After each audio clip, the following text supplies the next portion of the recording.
"You're gonna love this one," Bryce said, flashing that country club smile he probably practiced in front of a mirror. He slid the document across the conference table like he was handing me a damn cocktail menu.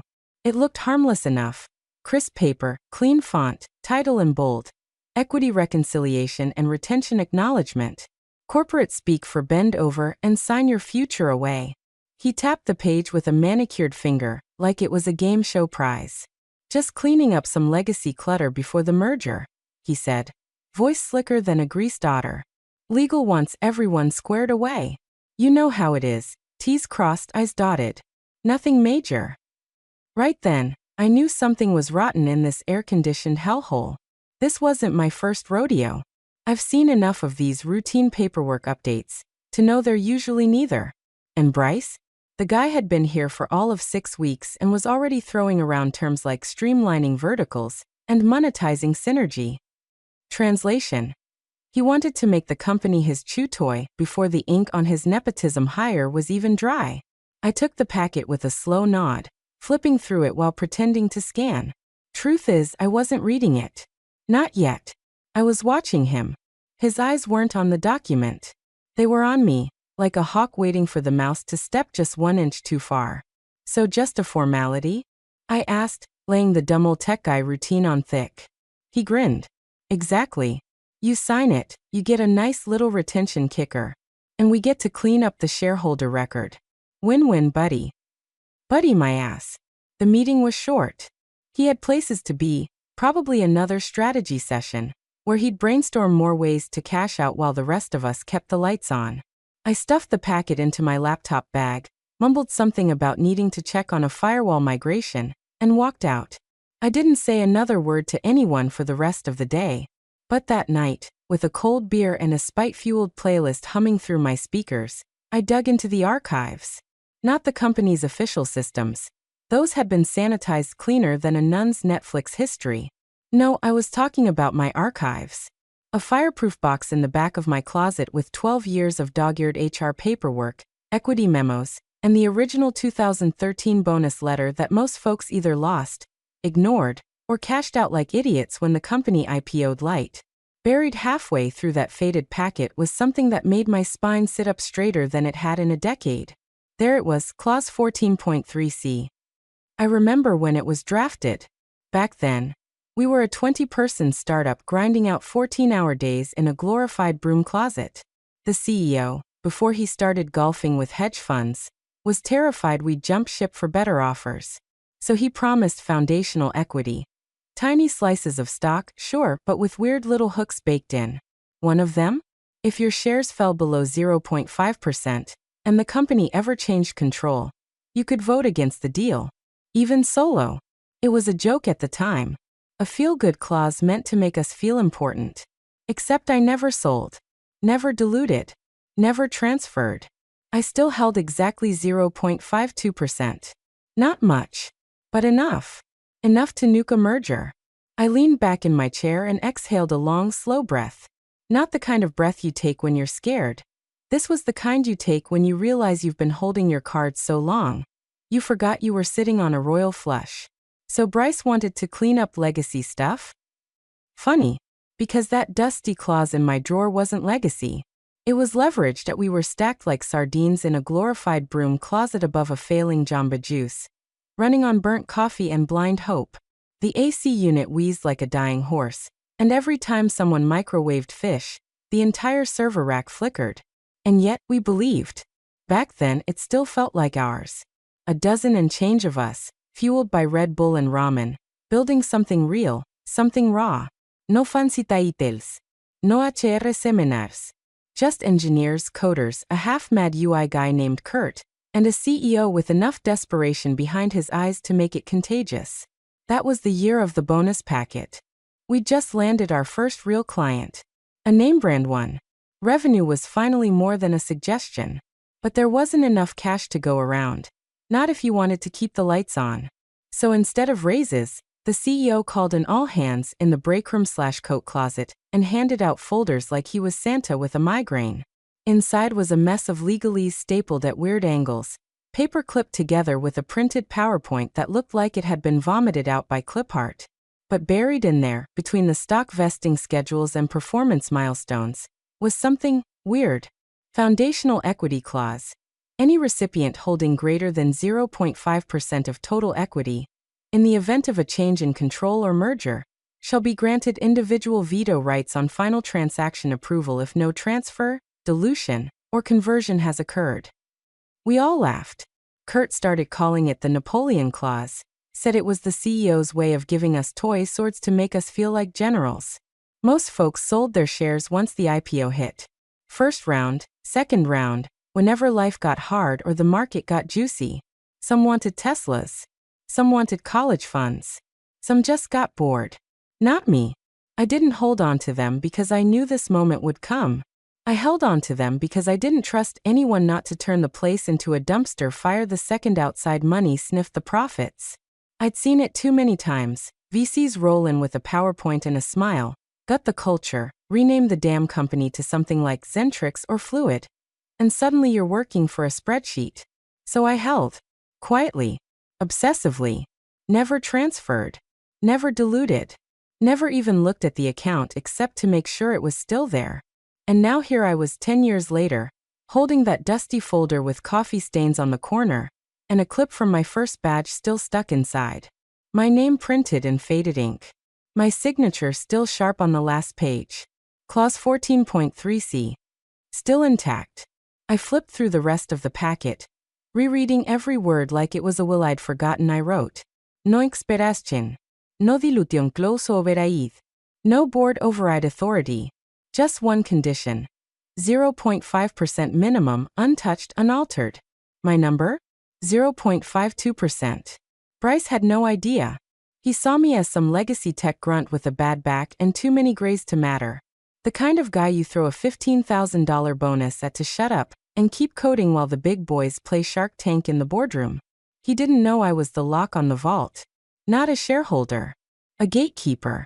And that harmless little waiver he tried to slide past me? That was their way of cutting the fuse before I realized what I was sitting on. Too late. I placed the folder flat on my kitchen table, like it was a loaded weapon. Because that's exactly what it was. 12 years ago, I signed a piece of paper to keep the dream alive. Now that same paper might let me bury the people who tried to steal it. I dropped the waiver on Bryce's desk the next morning like it was radioactive. No signature. No sticky note.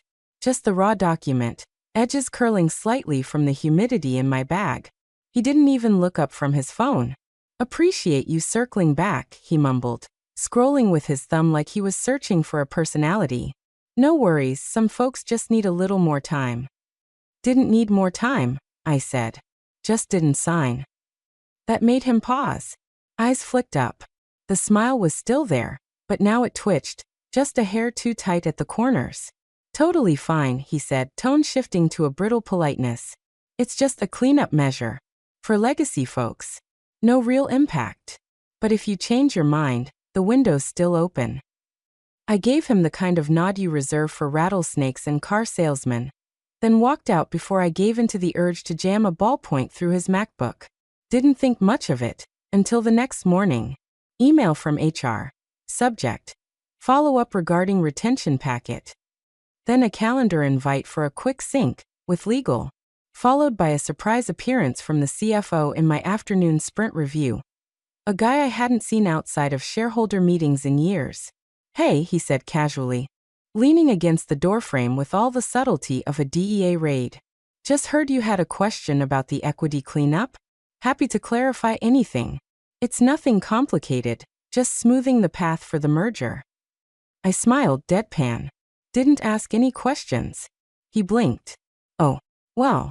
Still, let us know if anything's confusing. Confusing wasn't the word. Desperate? Sloppy? That was more like it. By Thursday, I was getting calendar invites for meetings I didn't need to be in, and excluded from ones I'd been running for a decade. Tasks reassigned. Junior devs, just checking in on projects that had my fingerprints all over them. Bryce even made a crack during an all-hands Zoom. Legacy codes like legacy equity. It lingers long after it's useful. Most folks laughed. I didn't. Because I wasn't legacy. I was leverage. and they were too stupid or too arrogant to see the difference. But I played along. I smiled. I thanked HR for checking in. I told legal I'd keep the form in mind. I let them think I was dithering, old man lost in the paperwork, hesitant to let go of the past. In reality, I started documenting everything. I dug into the current shareholder ledger. Quietly, through internal systems I helped build a decade ago when we didn't have enough money to afford separate admin portals. The login still worked. The backend hadn't changed much. They hadn't flagged my shares. No one had. My name still sat there, dusty and forgotten, holding just over 0.5% of Class C non-convertible founder equity, with voting rights intact. I started a folder on my personal drive, encrypted, mirrored to an offline backup, labeled with an old project codename they'd long since forgotten. Blackstar. Every call, every memo, every meeting where someone hinted, however vaguely, at cleaning up the ledger.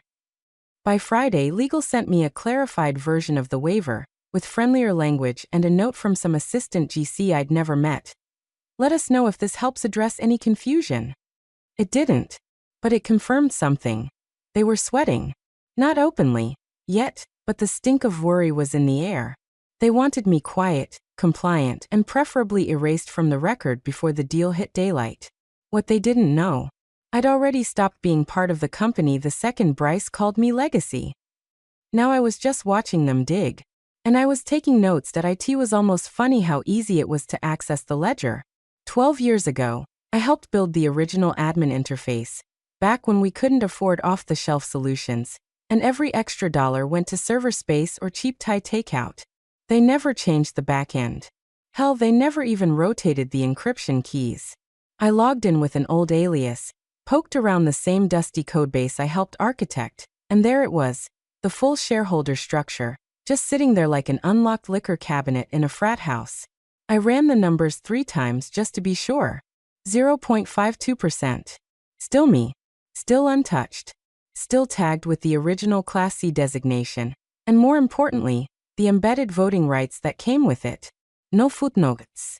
No asterisks. No mention of the veto clause in the latest shareholder roll-up. Not a damn soul had noticed. Not legal. Not the CFO. Not Bryce, with his vests and his off-brand Tony Robbins energy. They thought I was dead weight. One of the old ghosts you carry on the balance sheet, hoping they drift off before payroll hits. What they didn't realize was that ghosts don't forget. They haunt. Quietly. Thoroughly. Meanwhile, the company was gearing up for the big show. I caught wind of it through the grapevine. An internal Slack thread accidentally left public. The merger was real. Final disclosures were being prepped. Investors were flying in. The board was spinning up a new operating structure under NewCo, a placeholder name that sounded like it was printed on a deodorant bottle. And Bryce? He was already treating himself like the second coming of Bezos. I watched from the corner of the cafeteria as he strutted in with a bottle of champagne and declared, "To the new era," before pouring lukewarm bubbly into solo cups for a handful of managers too tired or too scared to decline. Someone played EDM from a Bluetooth speaker. I didn't clap. I didn't toast. I took my free cup, sipped once, and walked out before the foam died. That night, I met with a lawyer. Not some overworked hack from LegalZoom. This guy wore elbow patches unironically and kept folders arranged by typeface. Old-school contract law freak. The kind who still printed everything and read footnotes like scripture. I handed him my original 2013 bonus packet, plus a recent copy of the equity ledger. Told him everything. Didn't dramatize it. Just laid out the facts like bricks. He flipped through the papers in silence. Didn't blink until he hit clause 14.3c. Then he stopped. "This is real?" he asked. "Yep." "You've held the shares continuously? Never sold a single one?" He leaned back, whistled through his teeth. "You want my professional opinion?" he said. I nodded. "You are the largest small problem this company has ever had. Can I block it? Legally? Yes. It'll go to court eventually. They'll cry intent, argue irrelevance. But for the next 3 to 6 months, until a judge rules otherwise, they can't sign that deal without your vote." I let the silence hang. It wasn't joy. Wasn't anger. It was something quieter, heavier, like loading a rifle you buried years ago, thinking you'd never need it again. And suddenly, there it is, clean and loaded. I thanked him, slid him an envelope of retainer cash I'd been holding since the HR follow-up, and walked out into the fall air. My phone buzzed. It was an invite to Bryce's big night, a rooftop event downtown for select employees and strategic visionaries. Open bar. D. Networking. I didn't decline. I didn't RSVP. I just smiled, because the merger train was moving full speed ahead, and nobody on board knew the conductor still needed my key to open the damn gate. Bryce cornered me in the hallway 2 days after his rooftop Vision Quest party. His tailored blazer was still creased from being too new, and his breath smelled like a protein shake laced with desperation. "Hey," he said, dropping the fake casual tone like it was a wet towel. "Let's talk." I stopped. Didn't smile. Just raised my eyebrows. "We can make this easy," he said, producing a fresh packet. Same waiver, new font. Probably paid a junior associate $800 an hour to pick Helvetica instead of Calibri. "You sign this, we fast-track your retention bonus. Cash. No strings. We'll even throw in some, let's say, advisory equity. Post-merger." "Advisory equity," I repeated flatly. He smiled. "You know, just a little incentive to help smooth things over. Show you're a team player." I stared at him. "No." His smile cracked just a hair. "You sure?" I didn't blink. "Positive." He held the eye contact a beat too long. Then came the pivot. "Listen," he said, lowering his voice. "You've been here a long time. We respect that. But the board's got plans. Realignment. Modernization. After the merger, everything gets reevaluated. Roles, teams, priorities." "Sounds efficient," I said. "Some positions may disappear. Others might be reassigned. You don't want to be caught holding outdated keys, know what I mean?" I looked him dead in the eyes and said, "You still think I'm holding keys?" That's when I saw it. The flicker of uncertainty. Just a flash behind his teeth, like he'd heard a sound he couldn't place. That maybe, just maybe, he'd underestimated the quiet guy with the creaky office chair and a drawer full of obsolete lanyards. I walked away without another word. From that day on, I stopped bringing my laptop to meetings. No slides. No talking points. Just a yellow legal pad and a black Bic pen. I'd jot down 1 or 2 lines during presentations, nod occasionally, say nothing. Let the silence stretch like taut wire. At first, it annoyed them. Then it started to spook them. They didn't know what I was writing, and they couldn't tell who I was aligned with, which made them nervous. Good. That week, I started reaching out to a few of the old guard, engineers, support ops, one QA guy who'd been around since we were gluing together test rigs in someone's garage. Just coffee. Catch-up chats. No big deal. I asked simple questions. "You get a waiver?" "They say anything weird about equity?" "Retention offers sound a little urgent?" Most shrugged it off. "Yeah, I signed it. Free money, right?" But one guy, Elias, paused when I asked. He looked up from his black coffee, eyes narrowing. "You didn't sign it?" he said. I shook my head. His jaw slackened. "Holy shit." "What?" "They told me everyone had signed. Said it was just me dragging my feet." "Not just you." He looked around, leaned in. "You still got your shares?" "Yeah." "Original class?" "Yeah." His voice dropped to a whisper. "Then you might be the only one." He told me he'd tried to push back. Asked questions. Got stonewalled. HR ghosted him. Legal sent canned responses. Eventually he caved. Family. Mortgage. Same story. But I hadn't. And now? That waiver was looking more and more like a trapdoor. I left that coffee shop with more than just confirmation.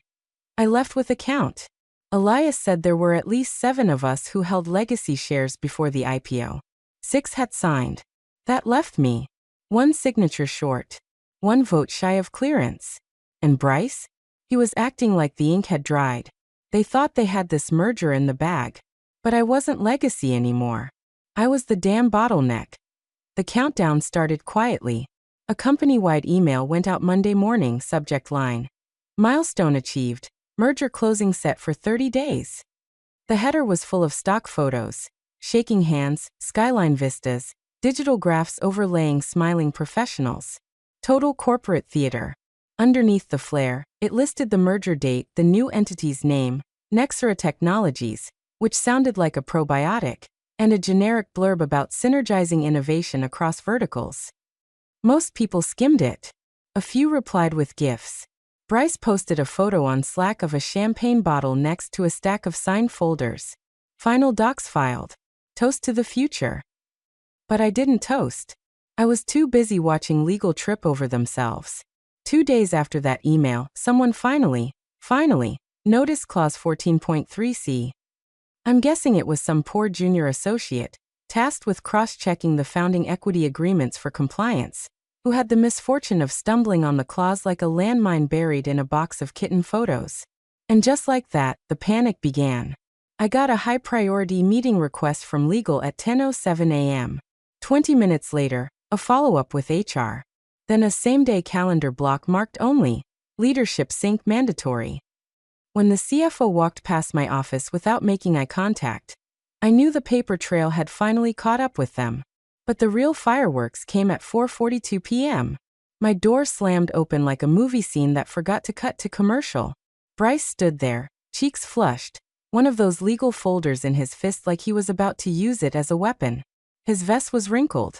Tie askew. Hair wild. You can't do this, he spat. I looked up from my notepad.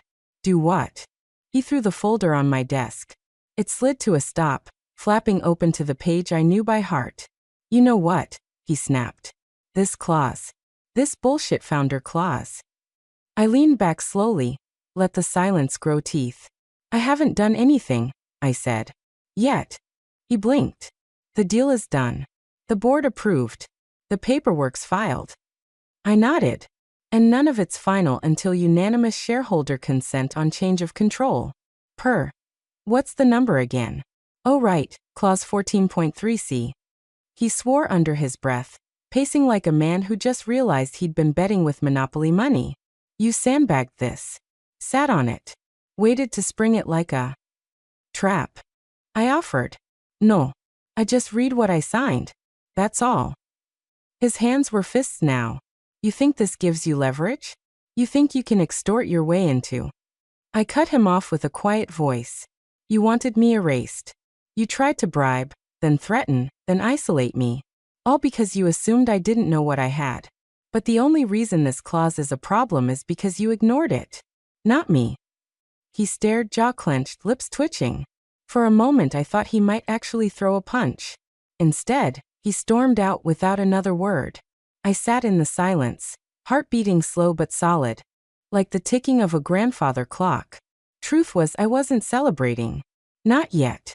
Sure, the satisfaction was there, like biting into a steak you cooked yourself after someone said you couldn't even boil water. But underneath it, a pulse of dread, because this could go nuclear.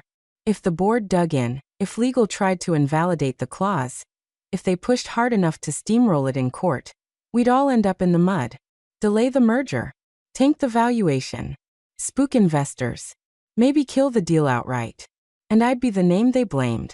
Bryce would weaponize that, paint me as the bitter dinosaur who tanked a $150 million payday out of spite. The guy who couldn't let go. But here's the thing. They built this company on people like me. Quiet workhorses who didn't chase credit, who didn't whore themselves out for LinkedIn clout or cash out shortcuts. And they thought they could bury us. Turns out, we come back. With receipts. They called it an emergency alignment session. Classic corporate code for someone fucked up. And we're about to pretend it was always part of the plan.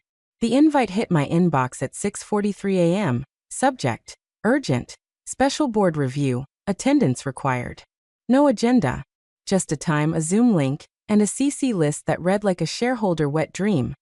Board members, legal counsel, the CFO, and of course Bryce, listed as strategic advisor to the chair.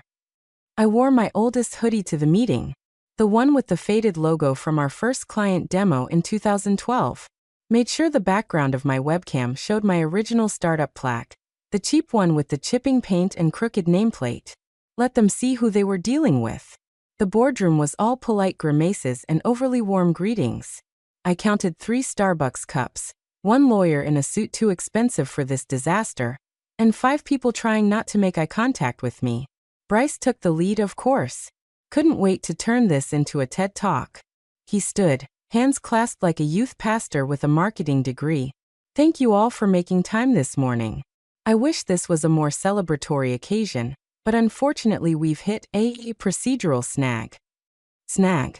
That was Rich. He clicked his remote. A slide popped up on the screen. Legacy equity disruption, isolated risk exposure. He actually made a deck. This issue, Bryce continued, stems from an obscure clause buried in a 2013 bonus packet, tied to a now minority stakeholder, Mr. Collier here. Every head turned to me. I nodded once slowly. Didn't smile. Bryce kept going. While technically valid, the clause is problematic. It grants an individual veto power over the merger, despite representing less than 1% of current holdings. We believe this clause was never intended to function in this way, and is being used to stall progress. Used. Like I was waving a toy wand. He was just getting warmed up. We suspect Mr. Collier may be motivated by personal grievances, having been bypassed in recent organizational shifts, and is now leveraging this clause to obstruct the transaction. This behavior is, frankly, contrary to the spirit of the merger and the collective success of this company. Spirit of the merger. Jesus Christ. The chair cleared her throat. Mr. Collier, care to respond? I leaned forward, pulled out a thin manila folder, and placed it on the table. No theatrics. Just wait. Inside? My original 2013 packet. Dated. Signed. Untouched. Right beside it. The latest shareholder ledger showing my undiluted 0.52% and the full text of Clause 14.3c. Highlighted, annotated, and footnoted by my lawyer. Everything I've said is in writing, I began. Everything they've said isn't. I passed out copies. This clause isn't new. It's not obscure. It's been active since day one. I didn't draft it. I didn't manipulate it. I just never gave up the shares. Which, it turns out, means the clause still applies. A few board members flipped through the paperwork. One legal rep adjusted his glasses. Another tapped something urgently into a tablet. And for the record, I added, voice steady, I never threatened anything. Never made demands. I simply chose not to sign a waiver that would have nullified my rights.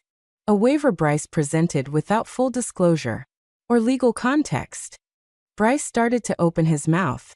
I held up a finger. I've also documented every communication from HR, legal, and Mr. Carmichael here, I continued, since the day that waiver was slid across my desk, including veiled threats of downsizing and passive retaliation. Silence. Like a pressure drop in an airplane cabin. Then the oldest board member, a woman who'd been around since we were 2 office spaces and a dream, looked directly at Bryce and asked the question I'd been waiting for. You never cleared this clause with legal? Bryce stammered. I was told legacy agreements were non-operative post-Series B. It wasn't flagged in any cap table update. She raised an eyebrow. So you didn't check? I assumed. Assumed, she repeated flatly. That was it. No yelling. No fist-pounding. Just that word, floating in the air like smoke after a gunshot. They didn't need a vote. They didn't need an investigation. They needed a scapegoat. And Bryce had just gift-wrapped himself. I sat back in my chair, still calm, still quiet. But inside, vengeance met validation like 2 old friends hugging at a funeral. Let them bury him. I was just here to hand them the shovel. By the following Monday, Bryce was gone from every email thread that mattered. No announcement. No farewell memo. Just silence. Like someone had dragged his avatar into the corporate recycle bin and emptied the trash. His Slack went dark. Calendar went blank. 1 minute he was a strategic visionary, and the next, he was a whisper you weren't supposed to mention. I didn't ask questions. Didn't need to. Because the board came knocking. A new invite arrived. Private strategy session, executive oversight. No Bryce. No HR. Just 2 board directors, the general counsel, and the CEO herself, who hadn't spoken to me directly since we crossed paths at a vending machine in 2018. They wanted the deal. Desperately. And now they knew the terms ran through me. We met in one of the smaller, soundproof boardrooms. One of those glass cubes where people pretend to have casual chats while actually restructuring empires. There were no croissants, no fake smiles, no preamble. The CEO opened with, "We want to resolve this, Mr. Collier." I nodded slow. "So do I." Legal jumped in with their usual soft shoe routine. "We understand that your clause is enforceable, and we respect your position. What we're hoping for is a mutually beneficial resolution that allows the transaction to proceed without delay." Translation: Name your price, dinosaur. But do it quickly. I pulled out my notebook, flipped it open to the page I'd labeled, in case they finally wake up. The ink was already dry.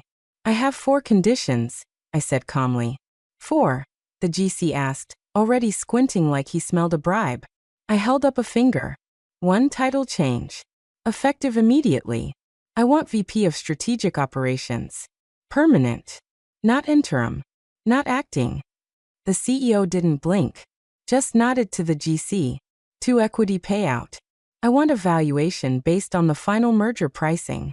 Not pre-deal. Not discounted. Merger close multiple. In writing. They jotted notes. Still quiet. 3, an official board acknowledgement. Signed. Stating that clause 14.3c was overlooked and that my decision to exercise it was within full legal and ethical bounds. The GC raised an eyebrow. That's unusual. So is trying to pressure a shareholder out of voting rights under threat of termination? I replied flatly. They nodded. And the 4th? The CEO asked, voice low. I leaned forward, folded my hands. Bryce Carmichael reads a public statement. Company-wide. Live. Acknowledging that he failed to properly review shareholder agreements and acted outside the scope of his role. He takes full responsibility for the oversight. They all froze. That's not. The GC started. It is, I cut in. That's the deal. Not optional. Not negotiable. I don't need him fired. I don't want an apology. I want him to own it. On the record. In front of every intern, engineer, and board member who watched him treat this place like a stepping stone to a yacht. Silence. Not the kind you fill. The kind that settles. Heavy. Final. The CEO looked at me like she was trying to decide if I was dangerous or necessary. Then she said, done. Just like that. The GC scribbled. The director sighed. The CEO reached out to shake my hand. I didn't smile. Didn't nod. I just stood and said, send it in writing. Because that's what this was now. Not revenge. Not even leverage. It was about legacy. Mine. Not his. And I'd be damned if I let them forget who held the line. The boardroom smelled like overpriced champagne and new money. A printed banner hung from the ceiling. Welcome to Nexera Technologies, like a used car dealership threw up in a WeWork. Everyone was buzzing. Smiling. Toasting plastic flutes of Veuve like it meant something. The merger had officially closed that morning. $150 million on paper, $100 million in reality, and probably half that once the PE firm started streamlining redundancies. But none of that mattered today. Today was a victory lap. Optics, baby. I stood in the back, by the credenza with the stale macarons and shrimp cocktail. Same hoodie. Same expression. Just watching. Then came the moment I'd waited for. Bryce shuffled up to the front with the grace of a man walking the plank. He looked smaller. Not physically. He was still tall, still handsome in that TV anchor way, but something in him had caved inward. Maybe it was the weeks of silence. Maybe it was the fact that no one had spoken to him directly since his calendar got cleared out and his name stripped from every deal doc. He pulled a crumpled sheet from his jacket. Voice thin, eyes fixed on the paper, he read. I'd like to acknowledge that during the final stages of the Nexera merger, an administrative oversight occurred under my watch. A clause dating back to 2013 was not properly reviewed, leading to delays and complications. The responsibility for that oversight is mine and mine alone. A few glances. A couple blinks. No claps. Not even the polite kind. He looked up once, made eye contact with me. I didn't smile. Didn't blink. Just stood there. He swallowed hard and stepped back. The CEO took over, thanked everyone for their resilience, raised another glass, and said the line I'd heard too many times to count. Here's to the future. They clinked. They grinned. They moved on. I didn't. I slipped out before the group photo. Took the elevator alone, until the doors opened on 14 and a junior analyst stepped in. One of the newer hires, probably too green to realize he'd just watched a live corporate execution. He glanced over, cleared his throat. Hey, mind if I ask you something? I shrugged. He hesitated. Why didn't you just take the cash when they offered? Would have been easier, right? I looked at him for a beat, then said, because then I'd still be staff. Pause. Now, I'm the reason they exist. He blinked. Said nothing else. The elevator dinged. We rode the rest in silence. When I stepped out into the parking garage, the cold hit me hard. Late autumn wind slicing through my hoodie. The kind that wakes you up whether you want it or not. I climbed into my old truck, turned the key, and let the engine rumble like it knew something was finally over. As I pulled away, I caught a glimpse of my reflection in the rearview mirror. Tired eyes, half a smirk, peace for the first time in months. He thought my shares were a joke. Turns out, they were the lock on the door he was dying to open.